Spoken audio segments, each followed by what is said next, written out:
V tvojich očiach, ktoré nikto nepozná.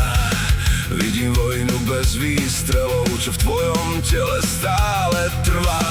Každé ráno nesie otázku, koľko unesiem dnes zas. A noc býva ešte ťažšia, keď bolesť kradne pokoj. Čas.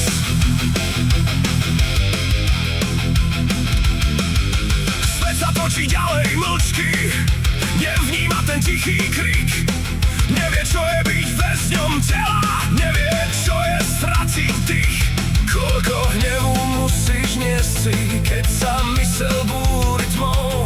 Koľko síl ťa stojí ráno znova zostať s sebou sám. A viem, že sú dni, keď chceš len zmiznúť. Viem, že sú chvíle, keď chceš kričať, ale počúvaj ma teraz, drž sa ešte dnes. Aj keď všetko bolí viac, drž sa ešte dnes.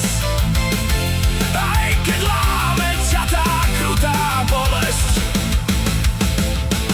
Nie si pád, čo prišiel zničiť svet, nie si rana, čo už nemá liek. Si bojovník, čo stále dýcha napriek všetkým bolestiam. Bolesť býva krutý kat, sada ticho na ramená.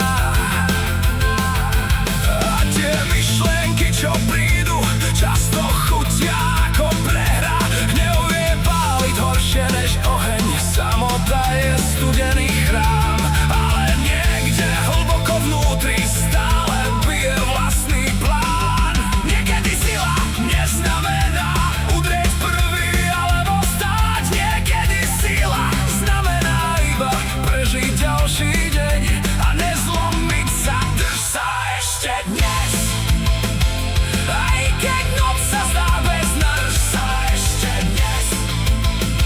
Aj keď bolesť vyhráva, lebo človek nie je telo, človek nie je vlastný pád. Si viac než toto utrpenie a nik nemá právo vziať tvoj oheň, tvoj hlas, tvoj vnútorný svet.